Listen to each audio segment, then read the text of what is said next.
Welcome, everyone. My name's Dallas, and this is the place where we talk about food in and around Victoria, BC. And in today's instance, we're talking about macarons. So I am here at Bon Macaron Patisserie, and I have Chris with me and Yann. How you guys doing? Good, and you? Doing very well. Yeah, doing well. So for anyone that doesn't know you two, Yann's one of the owners, Yes. and Chris is you like the master baker, or what's the title? Head chef. Head chef. Okay. Is it bakers for macarons? Would you be a baker?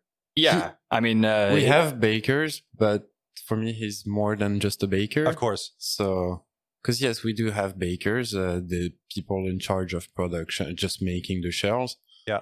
But Chris' job is a bit more than that.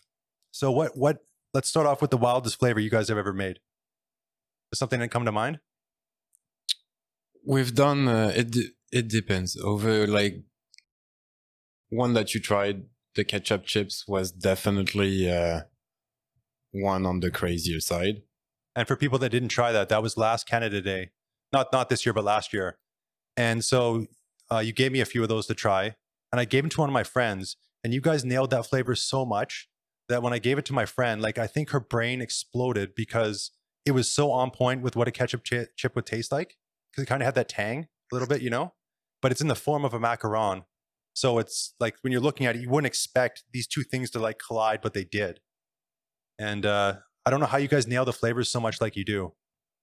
It's tasting, playing with the different ingredients. It's just having fun in the kitchen, I guess. yeah, and there's like a whole team of us back there, so it helps to have 4 or 5 opinions. Everyone kind of puts their input. Sorry about that. That's okay. Yeah, everybody has fairly equal input. Like we try and. That's how we make new flavors. Like there's no recipes for all the flavors we come up with. We just decide a combination, and then we add a little bit of this, a little bit of that, figure out how we could recreate the flavor, and then we get everybody to taste. And once we agree that it tastes like what we're looking for, that's what we go for in the end. Same with spicy, same with all the flavors that we do. It's kind of the consensus in the kitchen that will dictate our new flavors. And do people just sort of throw out ideas like throughout the day? You might get some inspiration. You're like, oh, we got to try this. Oh yeah. They're always writing down flavors. After we try to do a new one, well, that was pre-COVID. We used to try to do a new one every single week, and so we've been through a fair amount of flavors because we've been open now for over 7 years, December 2012. Because how many different flavors do you have at any given time in the shop? Right now we have 37. 37. And was that pre-COVID? Was it about the same, or was it more? Yeah, maybe a little bit more, but it's about the same. We have about 40 in Victoria, about 60 in Vancouver. Yeah. So what's the history with Bon Macaron? So you said this location opened 2012. Yeah, that's the first one. Yeah. December 2012. And then in August 2015, we opened our kitchen in Kitsilano. And the following month, we opened Granville Island Public Market. We have a store, just a little booth in the public market. Yeah, see, that's pretty aggressive to do like 2 that close. I mean, was that planned or? No, like we tried to get into Granville Island for probably a couple years. And because it's CHMC, because to get in, you need someone to get out. It's a closed space. It was taking forever. We were not seeing us getting in. And so we decided we find a space that would work for us. We signed the lease, and 2 weeks later, Granville Island contacted us to see if we're still interested in having a space there. Okay, so it wasn't planned. It just kind of, that's the way it unfolded, and you had to go with it. Yeah, well, it's an amazing location, and we couldn't pass on it. So, and have you been here the whole time? No, I came on board 3 years ago. Yeah, just over. Yeah, just over 3 years ago. Okay, and what's your backgrounds with macarons? Eating them. Like a lifelong passion of eating them? Oh, I've been eating them since I'm a kid. I grew up eating salted caramel macarons. from any kind of bakeries in Paris. They've always existed. It's just that they were not available in so many flavors. Like you could but salted caramel, chocolate, vanilla, they're classic flavors that have been around for decades. Yeah, for me, I've been a pastry chef for coming on 13, 15 years, something like that. I don't remember exactly. We had done them in school, but I didn't really have a huge amount of experience with them. And then when I was living abroad, I lived in Sweden for 4 or 5 years. And I had them first there, and they were amazing because they were from Paris. And then I had them when I was in Paris, and weirdly, they weren't very good at all. Because I think I had, anyways, a particular brand that we're not a huge fans of. And came back, was looking to move to Victoria. I have developed a respiratory allergy to gluten, or to flour, I should say. Anyways, and so I was looking for a place that was, flour free. I knew macarons were flour free, and I was interested in working with a lot of different flavors, and I knew that they had 30 plus flavors. So I was kind of keen on joining that, and they were looking for somebody, and yeah, I kind of lucked into it, and then it seems like it's worked out pretty well so far. Oh, definitely. Like you were saying, like the classic flavors of macarons, there's only a few of them, right? Most places only have a few. Yeah, most places will have, let's say maybe 8 flavors: chocolate, vanilla, coffee, lemon, raspberry, pistachio, caramel. I know nobody's doing ketchup chip flavor. They're crazy. Yeah. And for Thanksgiving, we've done turkey cranberry, we've done lox and bagel, we've done sriracha, and even in the sweets, we've done some chili ones, like with mangoes. We've done, right now we have a strawberry mojito. Do you find that people that come in, like they're very clear, either they like sweet or they like savory? Does it seem like most people have one or the other, or are there quite a few people that like both of them? Because I'm a sweet person. People start with sweet and then take the class and discover the savory, because we get them to try it in the middle of the class and then come back just for savory. Okay. They'll come back for sweet, but I have a lady that just placed an order that took the class, and she just wants six of each savories for next week for a party, because when you have 36 flavors, you're only picking 6. You're gonna go with what you know, what you like. Maybe you'll take one a little bit crazy, but before you go to the savory one, it takes to be a bit more adventurous people, and so until they try them, they're more sweet macarons that we sell. So for opening, if we go back to when this place opened, was it always something you wanted to do, like open a macaron shop, or? So I don't have a kitchen baking background. I have kind of a food. I came to Canada to finish my business degree at UVic, and I worked in coffee shops since I'm here as a part-time job when I was a student, and when I graduated, I became the manager of Murchie's on Government Street, and they do everything in-house. Like absolutely everything that they make is done in-house. They have a French chef, and over the years, I really enjoyed spending time with him, and I realized that even though it was only one item throughout the 40 pastries that they were selling, that it was something that had potential, like that we could do fairly easily. I wanted to open a business with my good friend because we had already worked together, and it was a way to do something different with a fairly limited cost, knowledge, because it's not 40 different techniques, like a full-on bakery. The equipment is easier. So it was a mix of baking interest, because I love macarons, always loved them, and probably will always love them, and also a business decision, because we thought there was an opportunity to do something different than what already existed in Victoria. And now you guys have that dehydrator, right?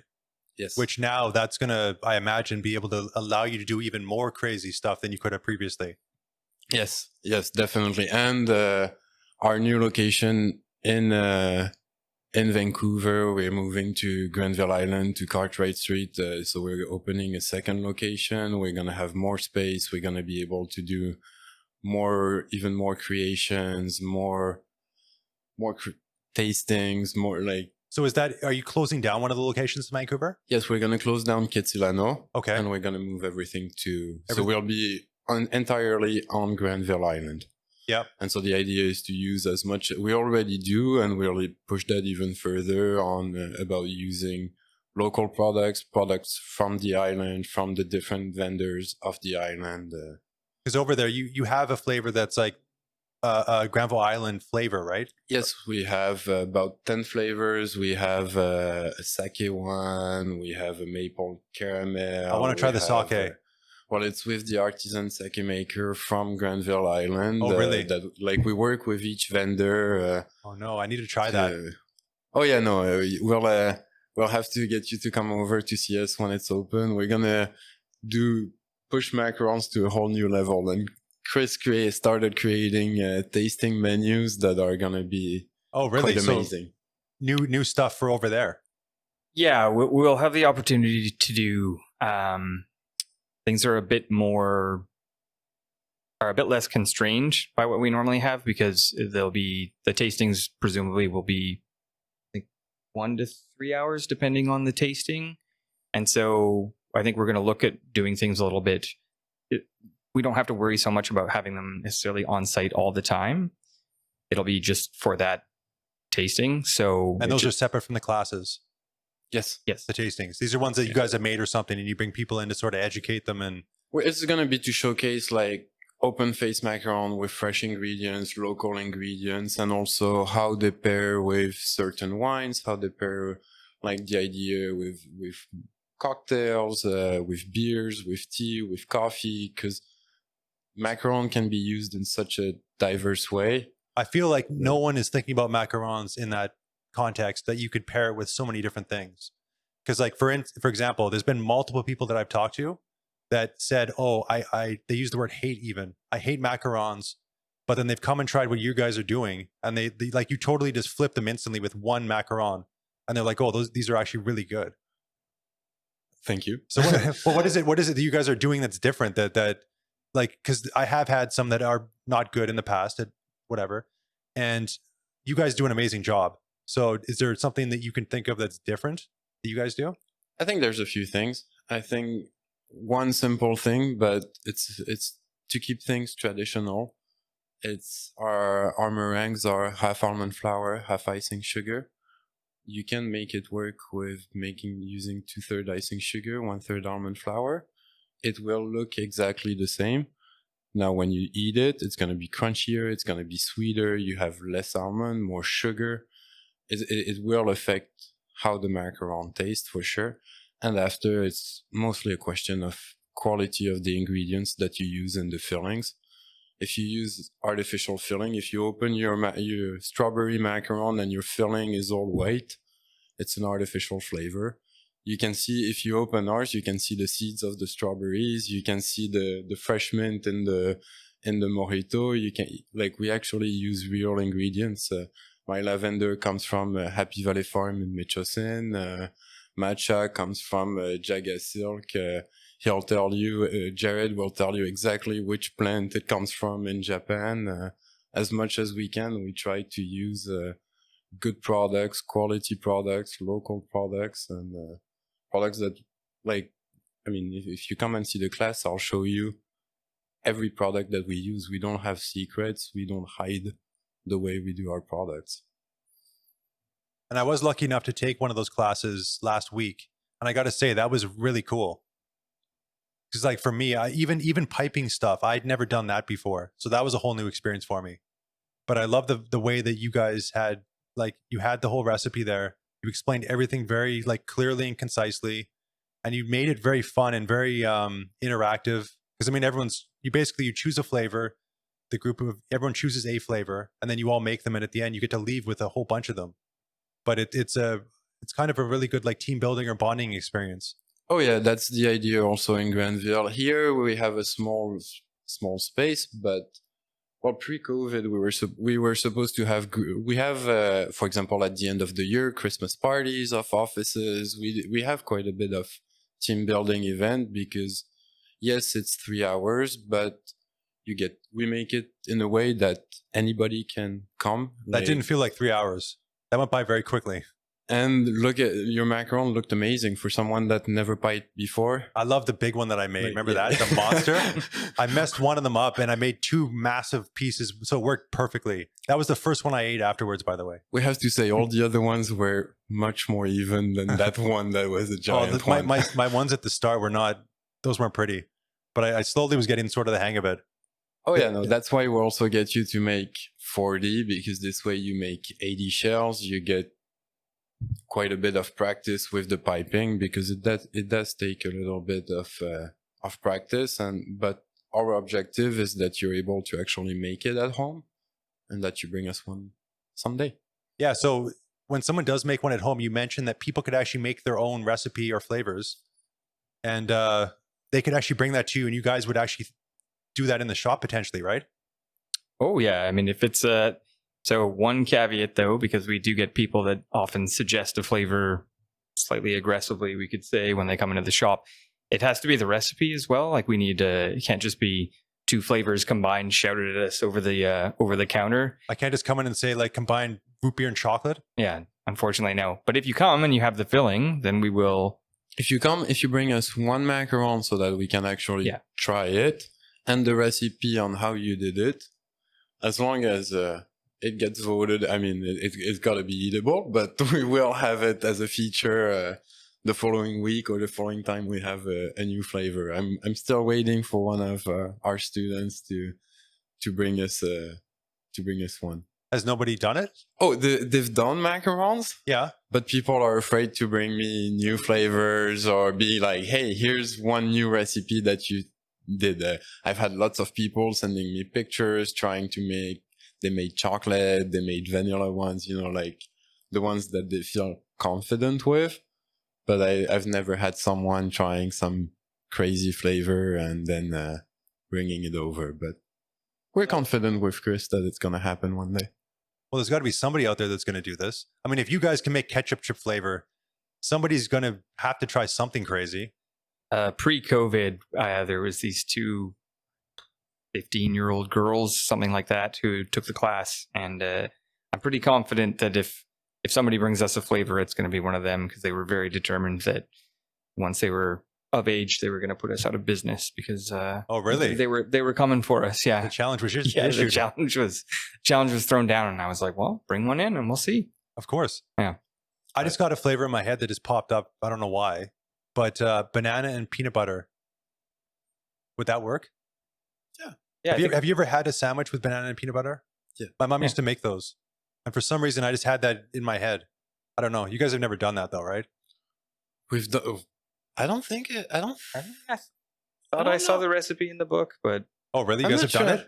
I'm not sure. It might be the one thing we haven't done with peanut butter. If we did it, it was a long time ago, because I don't really remember it. But okay. But see, that's the great thing with macarons, is that anywhere you go, anything with food, you can try to pair it with macaron, whether it's childhood memories, a trip to the supermarket, a dinner at the restaurant. You look at their drink menu, you look at even the starter. We have the blue pear, it's blue cheese, pear, and walnuts. It's the salad. Anything can be a source of inspiration for flavors. It's just trying to find something that will kind of work with when you add a sweetness to it, and then trying to tone down a little bit that sweetness and bring out the other flavors. That must be really exciting, actually, in Vancouver, to be able to have those tasting events or tasting opportunities, to be able to educate people on this stuff. Oh yeah, and for us, it's gonna be coming up with new flavors, new ways, because we're gonna do them open face, use fresh ingredients, so it opens a whole new. So what's that? So obviously there's no top on that, right? It's just the bottom and just the meringue or the filling. Yeah, and then I don't know, a simple one would be a little slice of tomato, bowl of bocconcini, a little leaf of basil, a little balsamic glaze, and you just use the macaron as a cracker, for example. I see. So that allows you to introduce like maybe more toppings per se. Yeah, more toppings, more complex or some complexity, more texture. Yeah, which normally we struggle a little bit with, just because obviously,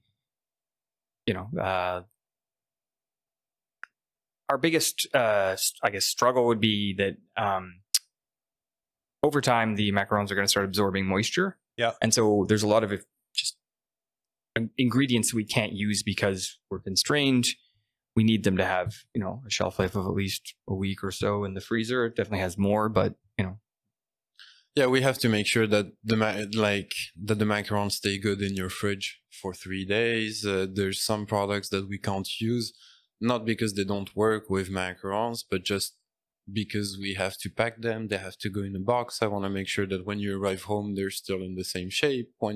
If you don't eat them and throw them in your fridge and remember only the day after or 2 days after that they're still gonna be good. So we're a bit constrained with this, whereas if we're serving them to you and you're eating them on the spot, we have way more options. It's a bit the same as, for example, in-room dining and takeout, you can't have a nice meal properly plated if you order it for takeout. It's gonna arrive in a box. Yes, all the ingredients are gonna be there, but you're gonna miss all the show. It's a bit the same there. I see. So is that's sort of the limitation here, is that with the open face ones, is it you don't have the space, or is it just that the ingredients won't last long enough, or why aren't you doing any one here of that? Because they have to be made and eaten pretty much. Okay. So basically the open face would be something that you would have for the tasting class and made right away, and you have, there's going to be 10 people here or whatever. Yeah. And then you make 10 of them and then you get to try it. Yeah, we'll probably even make them during the tasting. Oh, yeah, of course. So assemble everything during the tasting so that we can talk about the ingredients, explain everything about it. And so for people that don't know about this dehydrator that you guys got here, so what does that allow you to do? So it allows us to take any fruit and transform it into powder. So it basically removes any moisture, any water in it. And so it's not like a dehydrator where everything is going to be chewy. There, if you freeze dry a blueberry, it's going to be crunchy. It's going to be a little bowl, crunchy. Yeah, instead of being dehydrated, it's concentrated. Okay. And so you just get a really strong, pure flavor. Yeah. So we find we don't have to put necessarily as much of something in order to sort of still attain that really raw flavor. We dehydrated lemons. All of a sudden you get this amazing pop of citrus lemon, and it's not, you're not squeezing 5 lemons in something to just get a little bit of. So I guess that's going to allow you guys to sort of stock up on BC blueberries. Exactly. Do this, and then you have it year round. And it's all local. You don't have to bring something in potentially from somewhere else. Well, you know how we do the Esquimalt Farmers Market. I'm gonna get probably. I emailed them. We're gonna be probably gonna get from one of the local vendors, probably Sanich Organics, because they're right next to me. But 20 pounds of blueberries, and we're gonna start stocking up because we freeze dry them, reduce them to powder.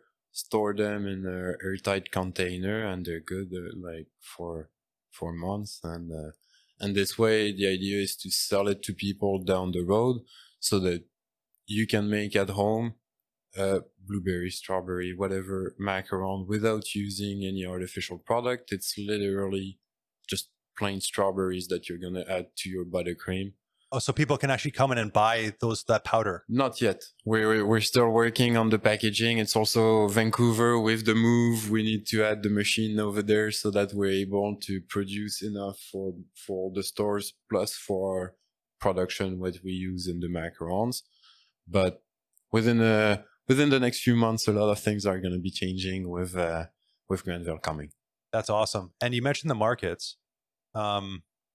Did you have something to say on that? Or yeah, no, I was just going to say it's also going to allow us to use a lot of ingredients that we've struggled with before, like tomatoes. We have a hard time getting a really concentrated tomato flavor in there, but if we dehydrate them, turn it into a powder, or I guess freeze dry, dehydrate. It's just going to allow us to do a lot of things. It's like tomato basil, it's a really common one that springs to mind. You can do it. It's just especially with the savory fillings, because we tend to use fillings that have more moisture in them, we have to be a little bit careful with the balance. And so this should hopefully open us up, the opportunity to do a lot more flavors, Could you using a do lot more something- ingredients. Like even with like marshmallow, could you dehydrate or whatever a marshmallow and use that? We could do it. Now we do use marshmallow for one of our flavors Oh, you because do? this way it's dairy free. Okay. Filling. But we make our own marshmallow. But Like yeah, it's we not make a. our own. yeah. Of course. If you didn't, I'd be disappointed. Everything is made in house here. Everything. So you're not. The caramel, the buttercream, the ganache, all the bases that we use. So again, that goes probably into the whole aspect of what are you guys doing differently that I asked earlier, is that you're doing all those extra steps that some people either that might skip on or something, right? Probably. Yeah. It's. I mean, No, it's important for us. We sell one product, so it's always been with David, with my business partner. It's let's try to sell one product and let's try to do it well. Rather than having 50 items on the shelf that are okay, let's do one. Let's stick to one and try to do everything we can around it. So, And what's the slogan again? an amazing moment in one bite. That's right. I love that so much. Who came up with that? It's me, but it's see, that's things that it's like I was writing a business plan so that we kind of had an idea of where we were going, and I don't know, it's kind of the things like you need I can't even remember the term, but that's the thing, like in the business school they were like, oh, you need one sentence to summarize your business, and that's what I you don't came know, up that's with? what I came up with. But Because I remember you told me that you originally just wanted to call it Bon Macaron, right? And the Yes. patisserie part got added when you incorporated or something? that's just because it was too generic and they wanted us to have patisserie into it. So, but most people know us as Bon Macaron. Yeah. But I wish I there's- could pronounce it like that, but I can't, There's- unfortunately. me too. There's little things like that because if you see like the loner, the trio, the 6-pack, it's things that we kept. It's once again my business partner the first day who was trying to program our till because we set up our till the day after our first day because we couldn't get it to work before and we were a bit behind, and he didn't know what to put, so he decided to, instead of put one macaron, he named it the loner. And we kept it like that, like everybody liked it. So 7 years later, we still call the one macaron the loner. I like it. It's a little bit of originality. Oh, so it's little things. personality, right? Yeah. So there's little touches here and there. The bike here was his that we repurposed. Yeah, There's so little what's- touch. What's the deal with the bike that you have in the shop here? So normally it's outside. I need to get a new bike seat because someone stole it on Government Street one day. But the idea is to have it. We had it all around last year, around downtown, so on the harbor, on Government Street, and because you got to see it, it's a low rider, it's a long bike, and if people take a picture on the bike or with the bike, they showed us in the store, they were getting a free macaron. It was just a way really? to do different kind of advertising. And we had a really cool, big seat on it. And So you just had it parked somewhere, you weren't with it, and then you came back and somebody had. yeah, every day we would put it in a different place, on Government, on the harbor, in touristy places. It was a way for us to do advertising, and it's a really cool bike. And so I like that. I see that you do have sort of the little map on Yeah. on the thing there. it was just, he had that bike and we wanted to do something different. So That's cool. And you'd mentioned the markets. So what markets are you guys doing this year? just, Esquimalt. Just Esquimalt, because last year that you were at Oakland's as well? Yes. Is it, or so last year was it the 2 or was it more than that? It was, we did the 2, but we also did Saanich, the craft fairs. Yeah, We did a few fairs. We did a few things here and there. This year we were supposed to be at Ogden Point. and we did Uptown last year as well. They had a market for all of August, I think, or the Oh, last 2 weeks, weeks yeah. of August. Was that the one where the wind caught up that one Yes. day? It was 'Cause I- crazy. Yeah, because Chelsea, I had her on for the first podcast, and her tent flew up and hit somebody that day. Yeah, that thing was. So were you there that day then? Yes, and we were lucky because they had come around to us about 5 minutes before that because I saw that happen, and they were like, you know what, you can take down your tent now because it's getting out of control. And we had already put like a whole bunch of our neighbor next to us had a ton of sandbags. Yeah. And so we had ours weighted down like super heavy, but you could see it was like, oh, this is getting a little bit, It's getting dicey. it's getting a little dicey. And yeah. So What's the markets like now that you can't do the samples? How much harder is it at a market to try and sell product? It's hard to say because Esquimalt, that's our second year over there. Yeah. And it's a community market. I love that market. Like it's regulars that we have every week.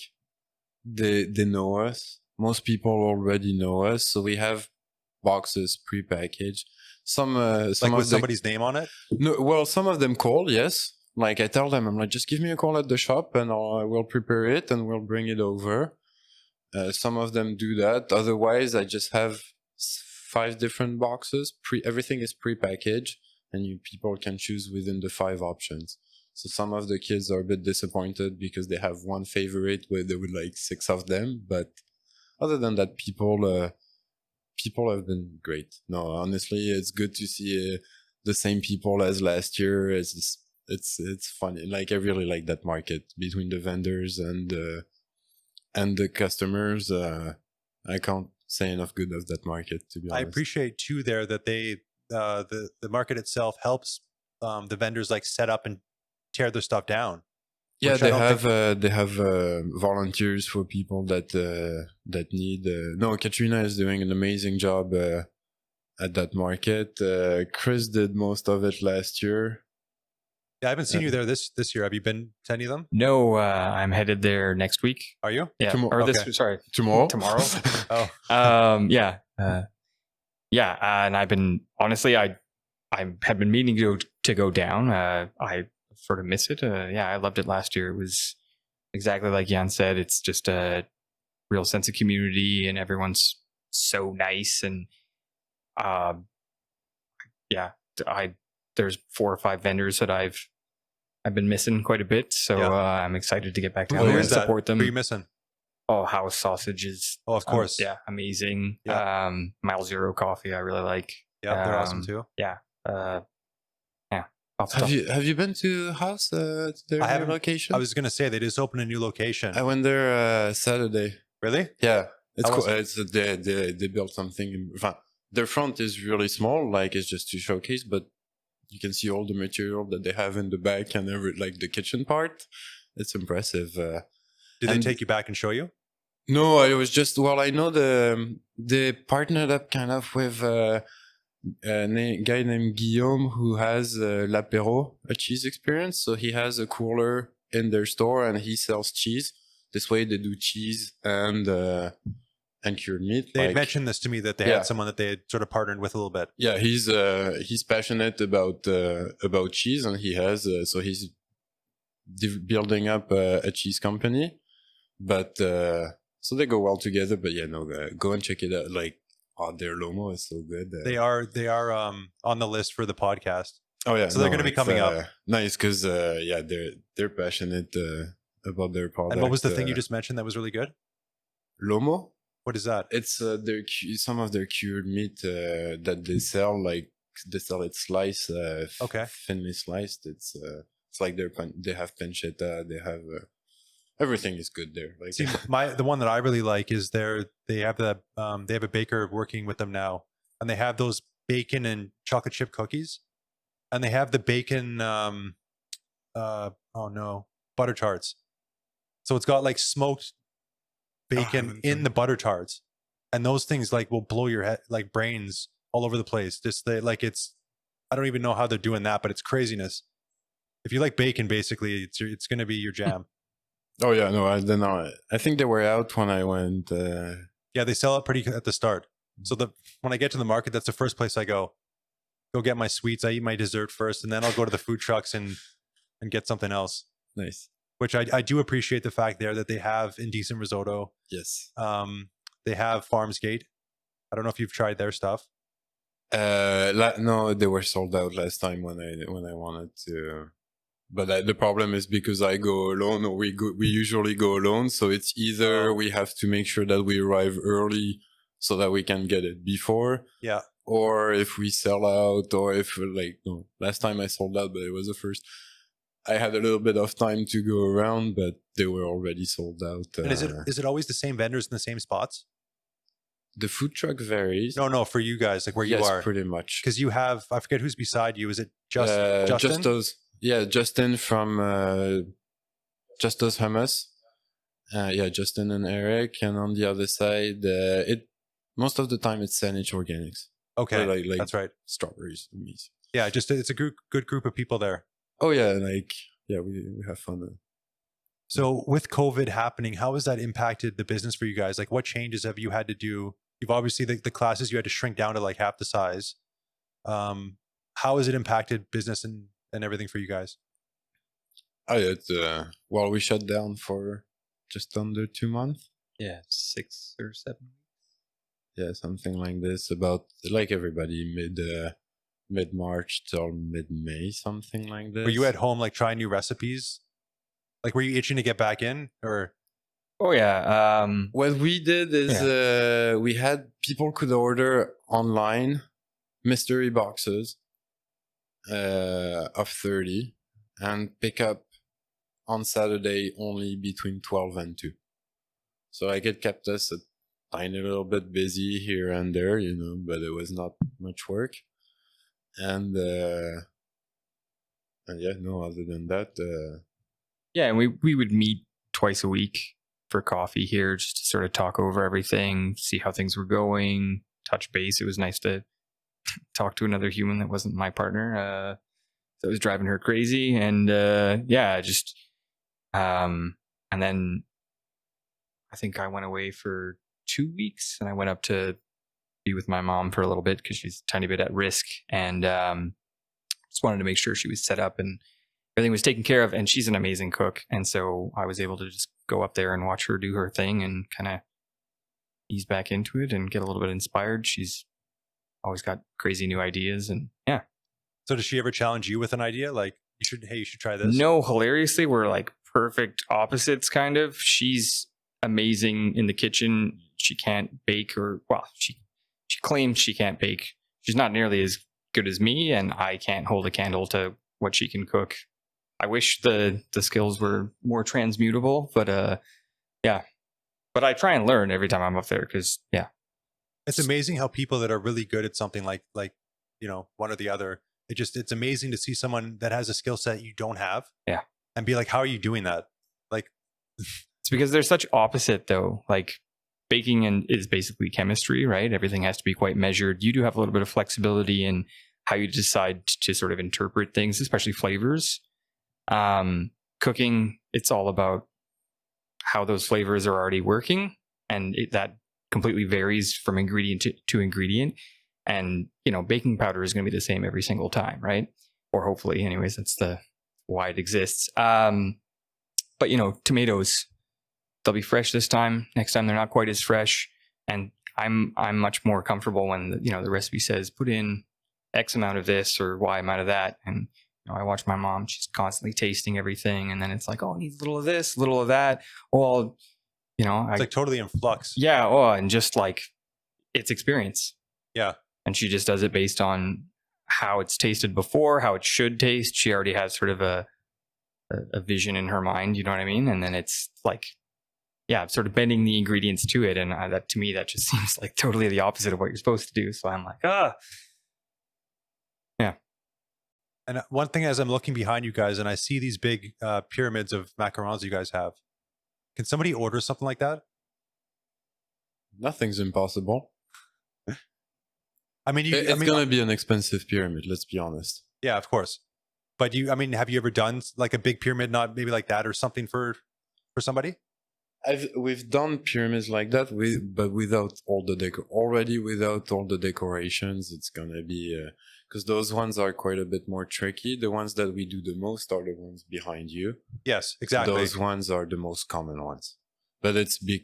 And how big can someone order like a pyramid? What are the sizes that you guys can do up to? Those ones go up to 220. Oh, wow.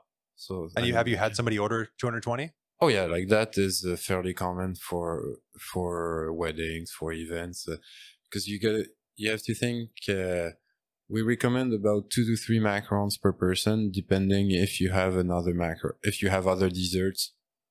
with it. Like, for example, for a wedding, if you have a dessert buffet plus the macarons, 1-2 macaron is going to be enough. If it's the only dessert, then more around 3 macarons. 3 macarons will be the same as a cake slice that you buy in a bakery.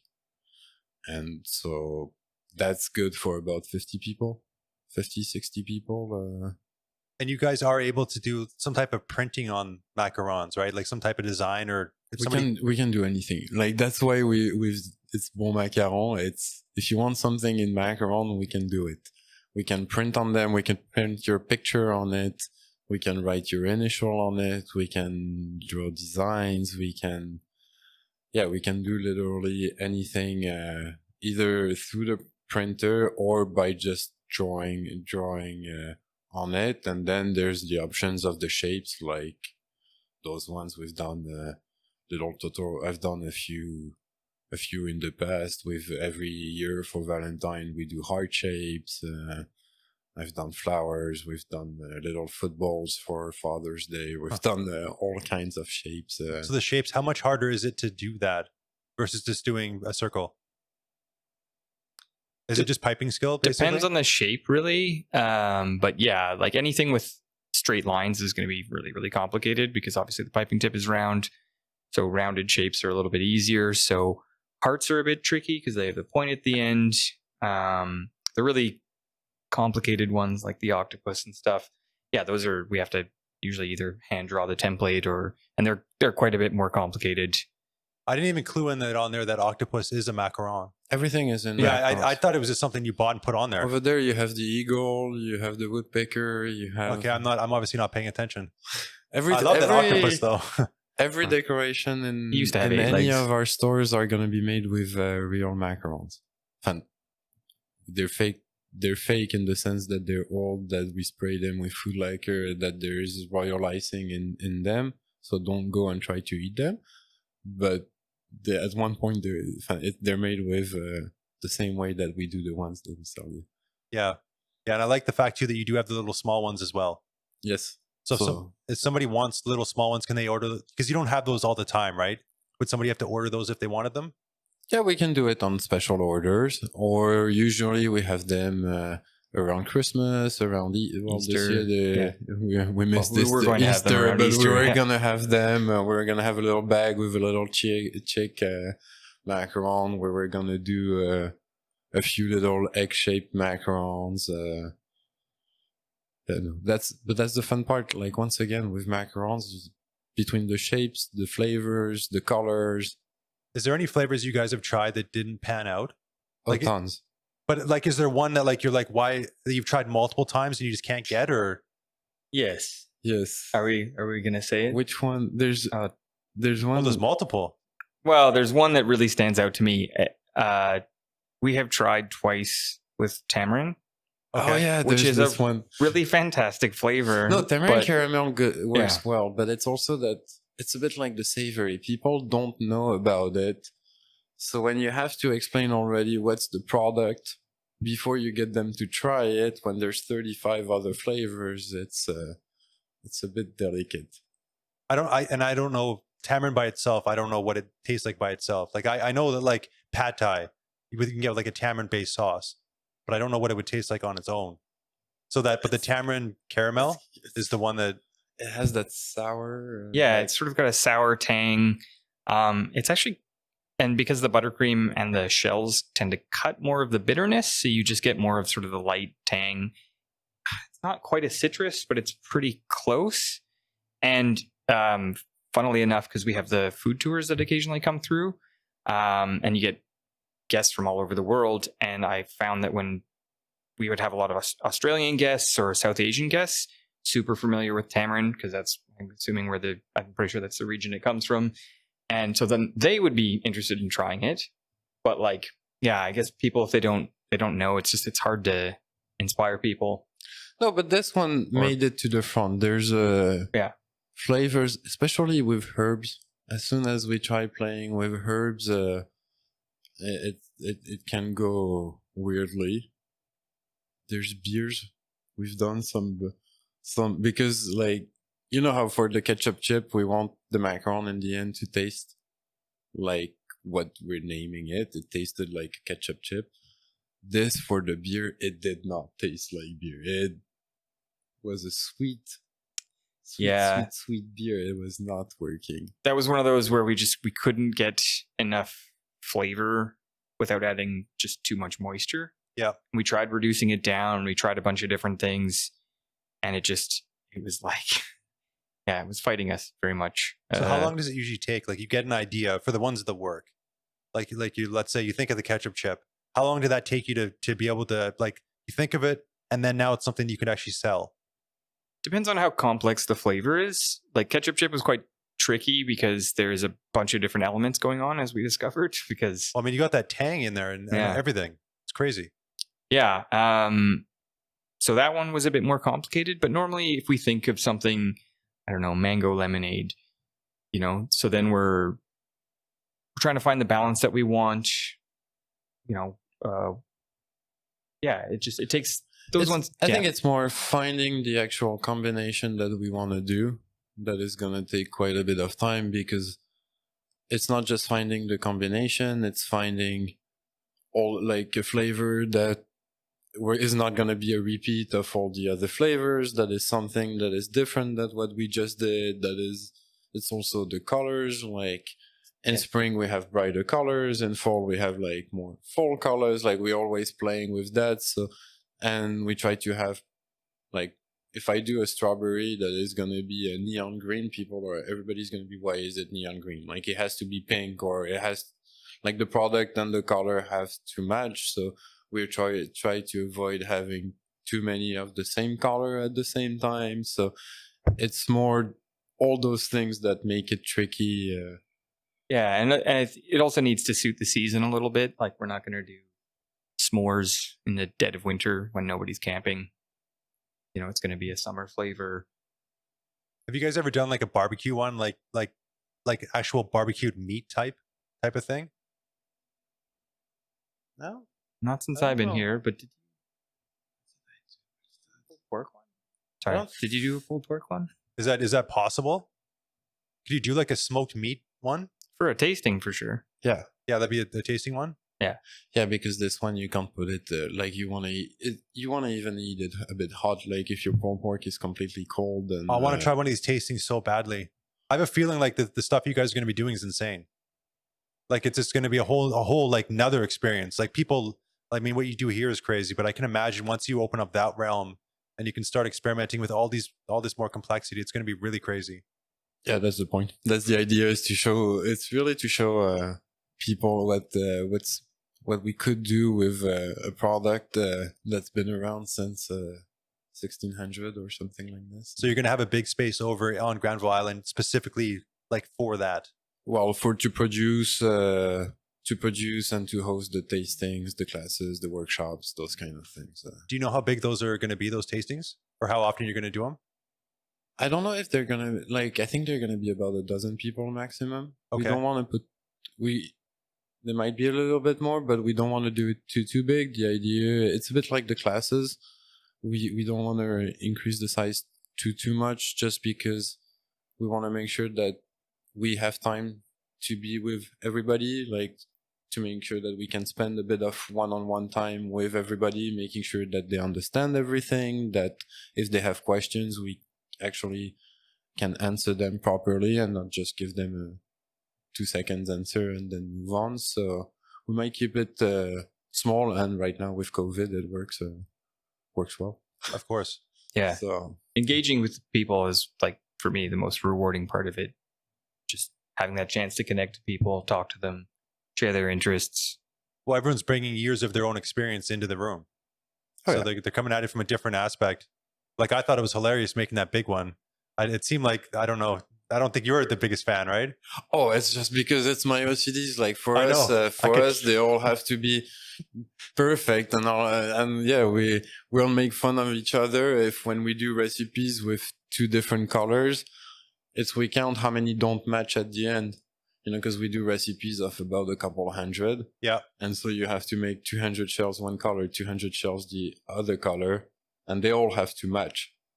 And so you're piping has to be pretty even if you want exactly all of them to match. And So are you each doing one color? Or are you doing like half and half? No, we each do Half and half? the Yeah, whole half. Okay. thing.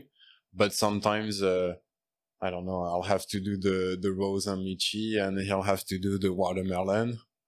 And at the end, we're like, okay, you had three macarons mismatched. I had 4 macarons. You know, like we try to. Little friendly game. Oh yeah, it's Yeah, coffee's on you today. yeah, it's this. Yeah, we have fun. What's your favorite flavors? Like if you had to pick one, do you have a favorite? Salted caramel. Oh, that was easy. I grew up with it's I know it's the best seller, but it's the one that we tell everybody to eat. We make our caramel, we sell it even in little jars, and if I have that in my fridge, every time I open the fridge, I'll grab a spoon and have just a little bit of it. So if somebody's new to the world of macarons, you would say, come in here and get that one. If you like it, no, because Yes. it all depends. No, not for me, because you have people, and we have one example that like they're like, oh, I don't like when it's too sweet. What's your favorite macaron? I'm like, mine is salted caramel, but don't grab this one. It's probably one of the sweetest ones we have. And she ate it, and she was like, oh, it was good, but it was really sweet. I'm like, well, yes, like, and she tried, I can't remember, yuzu or passion fruit lemon. Oh, the yuzu I one's think it was so yuzu. good. Yeah. Yeah, so then she was like, oh yeah, that's much better. Yeah. Shout out to the yuzu. That's the one I made in the class. There you go. See, Yeah. and that's why that's also why it's hard to say which one is the best one. Like, it really depends what you like. But for you personally, it's salted caramel. Oh yeah, salted caramel, bacon. That's Wait. Oh yeah, you mean bacon? the Like salted separate caramel and the bacon. the bacon. Okay, I was gonna say, do you have salted caramel bacon? No, we'll have to do the maple bacon bourbon. No. Oh, that'd be amazing. Yeah, it was your suggestion, wasn't it? You talked about. Oh no, it was. No, it wasn't me. I was Zatar. Yeah, Zatar and a whole bunch of I stuff. think it roasted was garlic, Amy. maybe. I think it might have been garlic in it. Yeah. Yeah. No, it was Amy. Then Yeah, it was 8. Yeah, I would love to take credit for it, but yeah, no, the bourbon one. That was Amy. I think. Yeah. yeah, because she done it with, or she always wanted to do it as With a the donut, donut. yeah. Yeah. And then, so what's your favorite if you had to choose one? In the sweet ones, probably caramel latte, just because I love coffee, and also we use a product called Gold Chocolate, which is chocolate where they've I normally don't like white chocolate at all, but they basically bake it at a really low temperature. The sugar inside it naturally caramelizes, and so you end up with this really rich, deep flavor. And we use that as the ganache that we put Okay. inside of it. I also tend to favor the ganache fillings myself because it's a slightly different texture, a little bit, I guess, more chewy. You'd probably say. So how many different ones have the ganache inside or filling? Somewhere, About 10. yeah, 8 or 10, I think. Okay. And then in the savory ones, absolutely the white truffle. Oh, the white truffle one's ridiculous. Yeah. That one's super nice. That one's obviously, I would imagine, it's probably more expensive to make, right?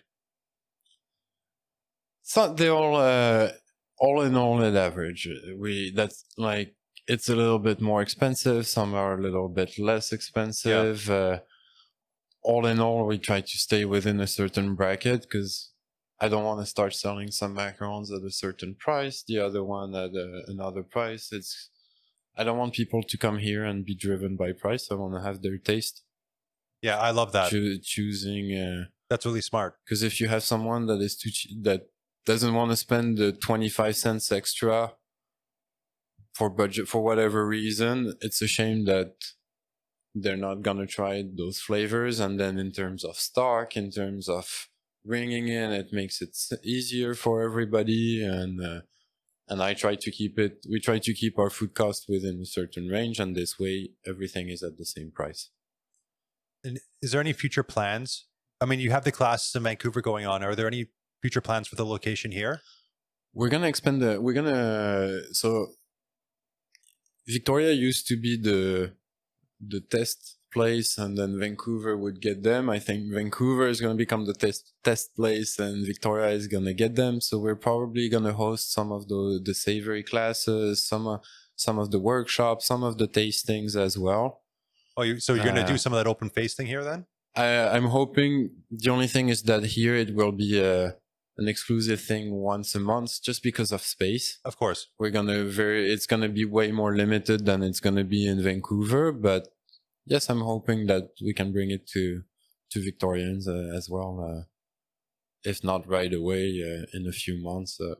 So the Vancouver is gonna test it out for us. We're gonna make sure that it runs smoothly, and once we have it figured it out, we're probably gonna bring it over a little bit over here. So you're going to be spending time over in Vancouver then, I guess? And or is it both of us you'll are both gonna be there? So yes. and David will be there as well, right? Oh yeah, I shipped him over when we open You when told we him open Vancouver. You're the one that's going to move. I'm like, you're going. He's looking forward to come back to Victoria. He misses Victoria, but with all the things happening, he's still in Vancouver. But yeah, no, he's there 24/7. Yeah. And we're gonna go over, make sure for the organization, the setup, the launch. We're gonna give him a little hand. Okay. And you mentioned you love coffee. Mm-hmm. So if you're getting coffee somewhere, where are you going? I usually go Habit, just because Okay. it's across the street from where I live, and also I think it's probably the best cortado in town. But I'm happy to try all of them. So It's amazing with coffee. Do you drink coffee? Yes. Okay, because I don't really. So I don't really have a like a palate for it or an appreciation. But it's amazing how everyone has such strong opinions. I feel like everyone's got like their favorite. And it's always interesting to ask people because I hear when I ask someone, I'll always hear a different name. I miss coffee from back home. Espresso tastes different in France. Really? So Here, what's different about it? I don't know. Here, I find it more acidic. But after we drink drip coffee here, and I still go to Murchie's. I'm used to Murchie's. I worked there for a long time, and we get some of the teas from there, and so I do one stop, and they have so many different ones that we've been going on a little world tour with all their coffees, so we're having fun. Just try. yeah, the best coffee I've ever had was in this little tiny island off the coast of Sweden called Gotland, and I think it has everything to do with the fact that, as you were saying, like sometimes it's more acidic, sometimes it's more alkaline. And there it was like the best because it's basically like a little nub of limestone that sticks out of the ocean. So all the coffee is like, or all the water is super basic. So then when you drink the coffee, you don't get any of the sort of acidity or bitterness. You just get all of like the fruity notes depending on the coffee or the caramel notes or whatever. And yeah, it was the most amazing drip coffee I've ever had. But otherwise the water was horrible. So I don't know. It made great coffee, but it wasn't... Okay. Pros and cons. Pros and cons. And if you guys are eating around the city, where do you guys like to go? Because I know, Yann, I've seen you a couple times at Wrap and Roll. Yeah, takeout. Yeah, I don't live that far from there. I love it. It's great. Which shout out to Wrap and Roll. I don't want to get into a whole rant about them, but that's my personal favorite place in the city. Oh yeah. For like just beyond a food level, it's a human being level. Them as people is just, they're phenomenal. And then the food matches it as well. Yeah. The Hive, we talked quickly, like chicken tenders, poutine, extra sauce. Thank you. Every time I go, it's. So what's your favorite burger at the Hive? The problem of getting a burger at the Hive, it means not getting the tenders and the sauce. Oh, like, and you're talking about that sesame sauce? That sesame ginger sauce. Yeah. Like, I always ask for a second one. Like, I could have anything with like. So I don't know. I like the bacon. They have a bison. Yeah, the bison burger. Yeah. Yeah. But I have to admit that most of the time I go for the chicken tenders because I think about trying other things and then I can already taste the sauce in my mouth and I'm like, no way, I'm sticking to that. If you like it that much, I mean, it's hard to deviate, right? Oh yeah, no. Could you guys could do that in a macaron with that sauce, could you not? Something like that? Like a ginger sesame? Potentially. Yeah. Would that work? Yeah. Oh, the flavor wise, I would say. That sounds like that might be his favorite one. He just hasn't had it yet. Yeah, no, it could be. We've done something like this a very, very long time ago with like sesame seeds, seaweed, soya. We did like I think I can't remember. Yeah, but no, this is amazing. Yeah, And after, but that's on the other side of the spectrum, nowhere. of course. Like, And that's if you want to have an amazing evening, especially right now, it's tasting only. Like, you have to take the tasting menu so you don't think about what you're gonna eat. Just go there and be ready to eat. Yeah, Like, I mean it's 10 courses for $70. At least that's what it was when I was in there. same. I think same for me. And And so Chris, and you just went there as well. Yeah, it was amazing. They did this like spiced carrot dessert. I don't normally really like carrot that much, or I don't like carrot cake.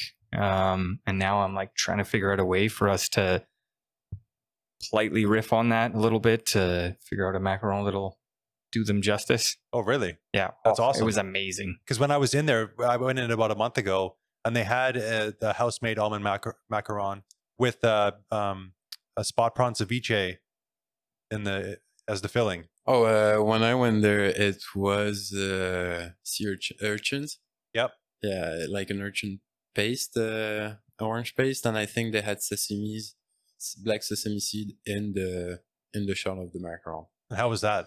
Oh, it was a French meringue, so it was a bit soft, but the flavor was amazing. And that's me on the like between us, but no, it was. I wish I could do see, that's the kind of flavor I wish we could do here. Yeah. But if I start selling a sea urchin macaron, people are like, yeah. And then there's the conservation because of the paste that they use in it, it makes the macaron become soft much faster than what we use in here. So again, that's something like you'd have to do at a tasting. yes, because you can't Okay. keep it for 3 days or 2 days in the fridge. Like, I mean, you know how like they make everything every day over there. So Yeah.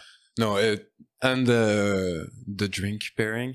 So you did the drink pairing. I've in this place I always do because I made it's the like, mistake of not doing that when I went. Yeah, I think it's worth it between the cocktails that they come up with and all the different wines, because I find that they always come up with either the winery that you haven't heard of, or if you heard of the winery, it's the one wine that you've never heard or didn't know that they were doing, and it always I think it's worth it. Like, yeah, 100%. Okay. And did you do the wine pairing? I did the cocktail, or the anything goes pairing. So it's cocktails and wine. So they have that's what they call it. Yeah, so they Anything have goes? anything goes is the cocktails and wine, and then they had I think pretty sure it was a BC specific wine pairing you could do as well. I see. Okay. And so we went with my mother, and so she did the BC wine one, and we did the anything goes one because she's not a big cocktail fan, and it was amazing. Just their pairings are fantastic. Their cocktails were brilliant. They did a Scotch one that was just kind of blew my mind. Yeah. And everything went like on their own. They were amazing cocktails, and then they just paired perfectly with the food. Like that's I think probably my favorite thing about them is that everything individually can taste amazing, but then also, you put a little bit of everything in, and it's just it's fantastic. That's the thing is like when I went, I didn't have the drink pairing, and that's in my top 3 dining experiences of my life, in my opinion. And I didn't even have so I can imagine if I had the drink pairing, it probably would have went to another level. So I messed up basically. No, it gives you a reason to go back. Yeah, Of course. I'm sure. I mean, the thing is like, cause I actually just interviewed them 2 days ago. So that's going to be either the podcast before this one or after this one. And, like Clark was saying, like even partway through the night, if he doesn't like the way something's going, he'll scrap it and he'll change it. Oh yeah, you can tell like the way he's like, you can see when he's cooking, he's doing his thing. And then I think the first time I went there, by the time we reached dinner, they were out of what they had originally planned for that dinner, for that dessert. And so they quickly chatted together and like, oh, we can do this. And no, let's do that. Okay. And they came up with something. You would have no idea that they just came up with that. And the crazy thing is too, is like before the opening the restaurant, Clark didn't cook. He's not trained. He didn't cook before he opened that place. So, and that place has only been I forget what he said. I think that was been open for several years because it first started in Ucluelet and then it came here. So if you think about that, that's to me, it was crazy. That kept going through my head when I was talking to them. I'm like, how do you do this constantly? Yeah. And like, I thought he was a chef, 20 years experience. Or Yeah, no. To me, they seem like they just respect the ingredients so much. Yeah. Like everything is just about highlighting flavors, enhancing things. It's like, I think that we have such an abundance of flavors here. And I think we're pretty lucky to live where we do. Just there's so many things that are seasonal, local, close. They seem to really respect that. It feels like their menu constantly varies. And pre-COVID, when you could eat at the bar, I remember them telling us how they had just like the pork, they had raised it, and they had just butchered it, and they were like throughout the meal, you were basically eating all the different parts. They were gonna use everything of that animal. No, it's like you said, there's so many things you can eat pretty much only from the island, especially in that time of the year, and we have such good products, so let's enjoy it. Like, how many different farms do you guys work with for products? You guys work with farms? We're gonna, with the freeze dryer, more and more, because that's gonna allow us to use local products for quite a bit of things. After here, we work with local store. The main farm that we work with is Happy Valley Farm, because we get all our lavender and all the dried herbs plant, so mint, basil, anything we use. Flowers, tea. Yeah, no, they get us quite a bit of all our plants. And after it's in Vancouver, all the vendors, a bunch of vendors on the market, and yeah, like with the freeze dryer, the idea is really to use the ingredient when when it's in season, prepare as much as we can, and then rotate through the seasons with the ingredients so that we basically build up a stock of only local products. Do you guys ever do a combination of, like, if someone wants to order for a gift, like flowers with macarons? Yes. Or anything like that?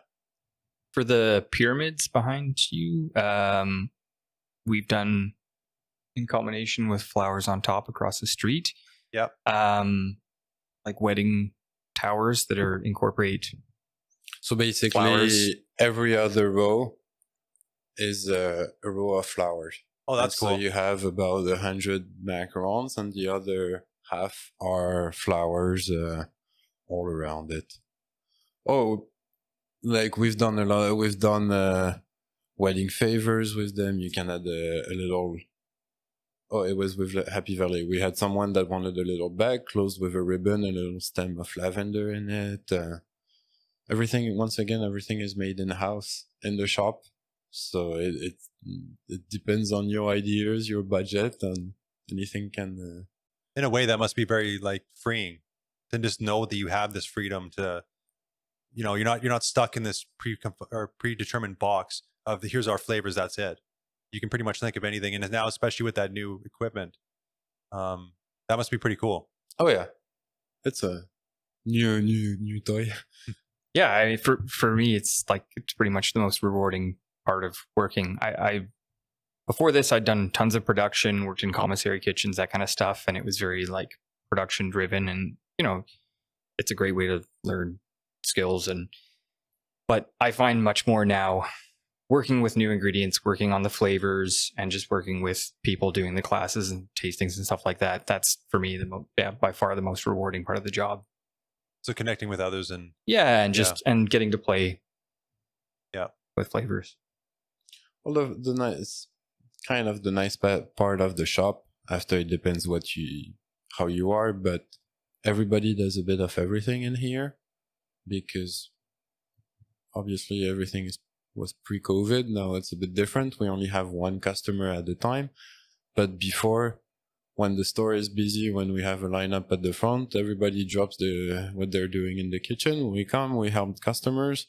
We're all doing customer service. Once it's quiet, if there's no one, everybody goes back in the kitchen. We all, most employees know how to make the basic stuff so that they're not completely stuck if they have to spend a bit of time in the kitchen alone. And so everybody does a bit of everything. We get a bit of customer service through when we come at the front, when we do the classes. Front staff get a bit of kitchen when it's quiet, so it gives a bit of diversity in the job and makes it a bit more interesting all around. That's awesome. And so what spots are you going to? I mean, we touched on Nowhere, but where are you eating at? Nubo? Yeah. Have you gone to the new spot? I haven't yet. Okay, you need to do that. It's on my list, trust me. I'll say that very calmly, but like with an exclamation mark at the end. Yes. No, You need to go. Yes. My girlfriend has made the exact same statement. Nubo, we live across the street from Foo. Yep. And honestly, they do an amazing job for what they do. Like, it is, yeah. I don't think I've ever actually been in there. I mean, I know where it is. Yeah. It's one of those spots that I've actually never gone into. Caramel chicken. Yeah, you should definitely check it out. Like, I cannot. Caramel chicken? I like it. Yeah, it's the one that I would go for. But that's Yeah, I like my sweets. I like my caramel. We're always I know. going back to that. I was going to say, thing, caramel seems to be a recurring theme here. Yeah, I'm sticking to it. For me, it's the curried noodle stir fry. But just like watching what they did sort of during the worst part of the lockdown, man. Like, they were just, I am amazed by the amount of food that they're able to produce out of such a tiny kitchen. Like, it's not much bigger than ours, I don't think. And yeah, like it. Yeah, and the food is delicious and consistent every single time. So, Bon Sushi.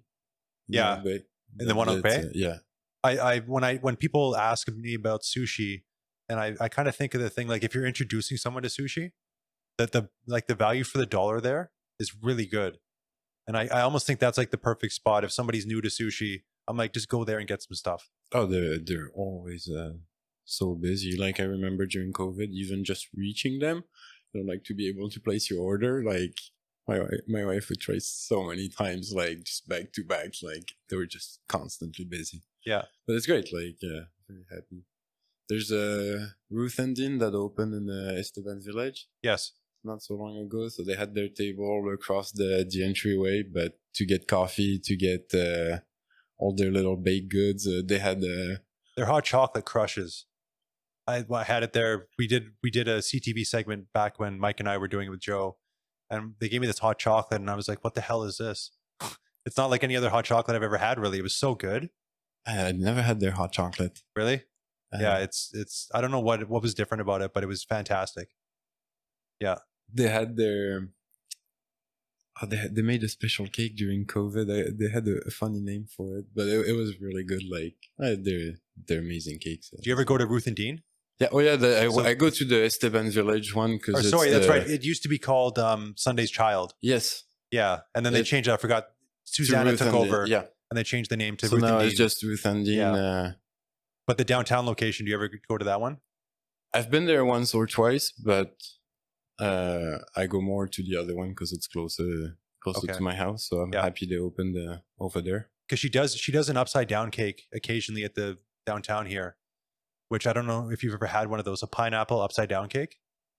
I've had one. I have had pineapple upside down cake, but not from her. Yeah, it's ridiculous. It's like you shouldn't be allowed to even make that because you just want to eat the whole thing. You can't stop if you try a piece of that thing. Yeah, it's so good. And then sorry, Part and Parcel also, if you haven't gone, it is absolutely fantastic.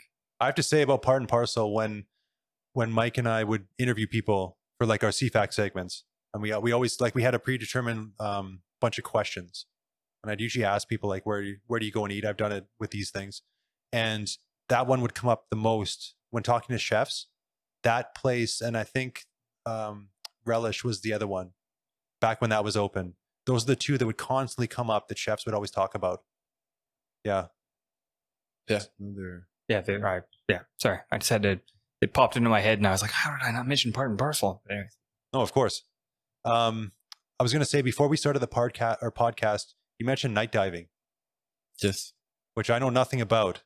So do you do this? Like, explain what that is. Is it just going and diving at night? Yeah, it's just going. Like, I used to do a lot of diving with David before, up until we opened the shop. We got a bit busy after that, but he's actually certified instructor, and I went pretty much I'm a dive master. So I have I don't know, a few hundred dives all around the island. Oh wow! But you can go even just at the breakwater. I was going to say, you go at Ogden Point. We used to go. If you walk all the way to the end, it's a little bit of a hike with all the equipment, but you dive at the end. It's about 100 feet, maybe a bit more at the bottom at the end, and then you swim back towards. Isn't there an octopus that lives somewhere out there? Right? There's multiple octopus. There's and do they live like, so if you go to the very end where the lighthouse thing is, or the light tower, is it straight down from that where they are? There used to be one when you were facing the lighthouse on the left, just a little bit before. But there's how far down is that where they would be, or where that one was? 70 feet something. Okay, and so if you're going down and diving, like, because I've never done any diving in my life. What is the octopus doing? Does it care that you're there? A lot of the times they're in the den, so no, they're just hiding in their den. Sometimes you see them swimming around. Sometimes they're just on the floor. It's just it's like going to the aquarium. So how big is the octopus that's there? I haven't been there in a long time, so I don't know about those ones. But they're giant Pacific octopus. You can see some massive ones in the inlet, all over Mackenzie Bight. All this, you can pretty much dive from anywhere around here. It drops fairly quickly, and it's just, we were talking about the sensory deprivation, and when you do dive at night, you without turning on your flashlights, it's same thing. Like, you're in the middle of the dark, you don't see anything, you just can breathe through your regulator, and it's an experience. See, I think you would enjoy that then. It's just that I'm not scared of it. It's just that I'm gonna start thinking way too much about this, like about everything. Like, at least with diving, it's calm. You watch the fish swimming. You try to relax, deep breath. Yeah. The objective is to move the least as possible, so that you don't get yourself tired, so that you don't breathe too hard, so that you keep your oxygen, stay longer.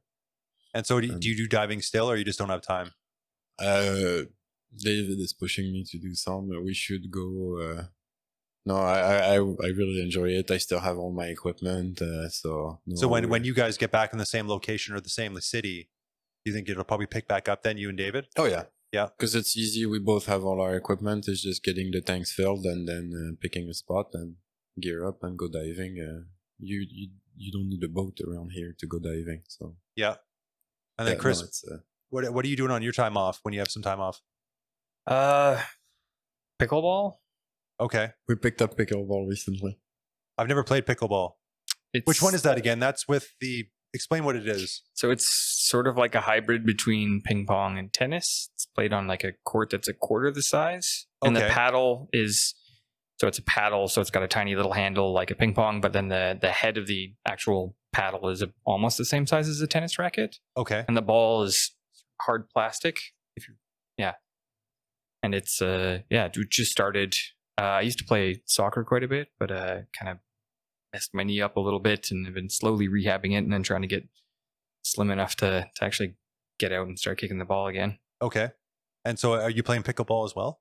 Yeah, we've been talking about it because I've seen people playing around the different courts around in the parks in town, and I used to play tennis, and I've played ping pong. I've played a lot of sports racket sports, and I was curious of trying this, and Chris also was, so we're like, okay, let's try pickleball.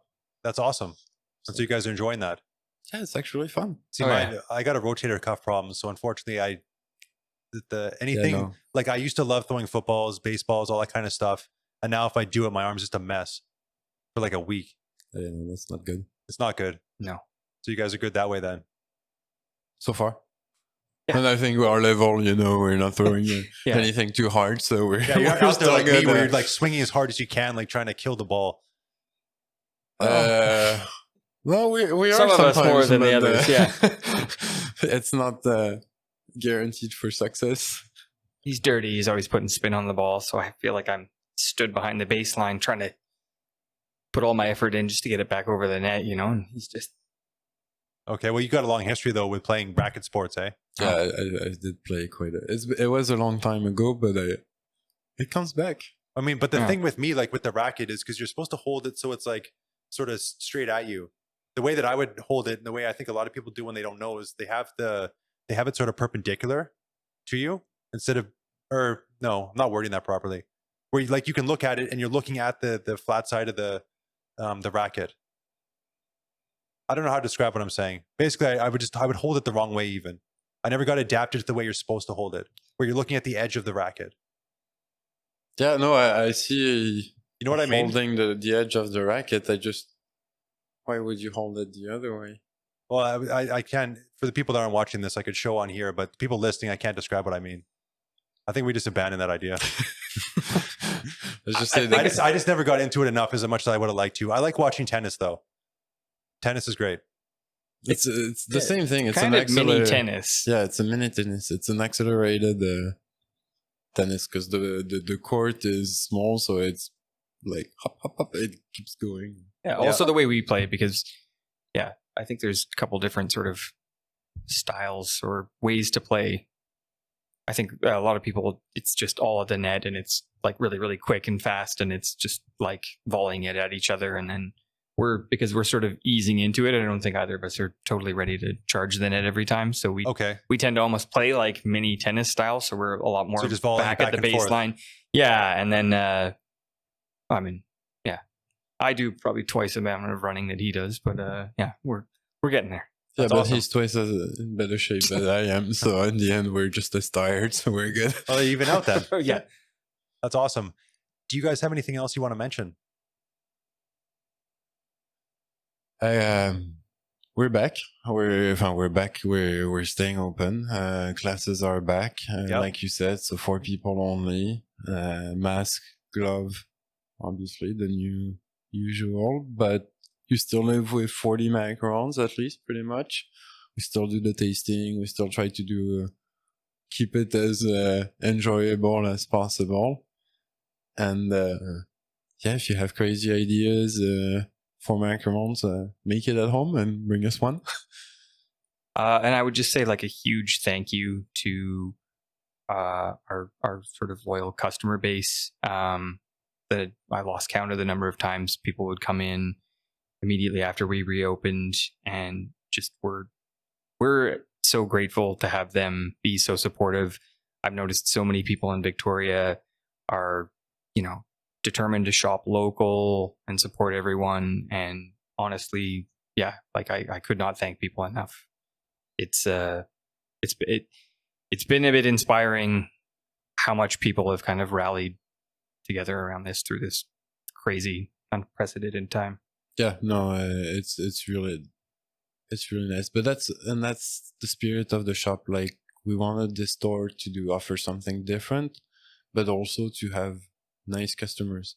Not people come here because they want to be here. It's not a product that you need to survive. And so most people, like, we have the nicest customers compared to any other coffee shop places where I worked out. I had way less problems, and customers are amazing. Do you have regulars that, like, you can tell on a certain day at this time this person's going to come? Yeah. How does that feel to be sort of, to know that you're like a part of that person's like weekly routine, where now you're a part of their life? Like if you weren't here, then there would be something missing for them. How does that feel? I think that's kind of an extension of what you were saying. Yeah, no, like that's the thing that makes me feel really positive about what it is I do, is that like we as a group get a chance to, at least I hope, make people happy, like, and sort of fulfill this little, exactly as Yann said, thing that they might not necessarily need to survive, but like it's something that they clearly want. And the look on the face of someone that tries for the first time a macaron, and they're like, "Oh, what is that?" And oh, that's actually good. Like, I've seen it for 7 years, and I'm not tired of it. Every time we do an event where we have a lot of people, where it's the first time, and you're like, just try it, have fun. Like, oh, that's what it is. Okay, it's the bacon. I like the bacon for me because you start with something really sweet and you finish with something that really tastes like bacon, and people are like, it doesn't taste it. Oh, okay. Yes. So, and you see it lighting up on their face and all those reactions. It's only food that can bring you that. Like it's fun. And then Esquimalt, Chris is doing it for the first time tomorrow. I was thinking about it. I'm nearly missing it because I know exactly. I saw someone placing an order, pre-ordering earlier, and I actually visualized the person, her husband, their kids. I see them every week. You see people running from the other side of the field, be like, okay, I gotta stop there. And it's all those people that you, with Chris, we start talking about some of the kids that we see over the years that are growing so much. It's all those little things that are quite funny. Yeah. And That's incredible. So it sounds like you're going to be sad not to be there tomorrow. well, sad. I'll be there the following week, probably. But yeah, no, it's nice to see the same people. It's really a nice community, and that's what this city is. It's I nice love to it. be in there. So if people want to find out more about Bon Macaron, where should they go? Instagram, website, bonmacaronpatisserie.com. Okay. Check it out there. Yeah. Okay. And normally Or come and visit us. Yeah, best way, 1012 Broad Street.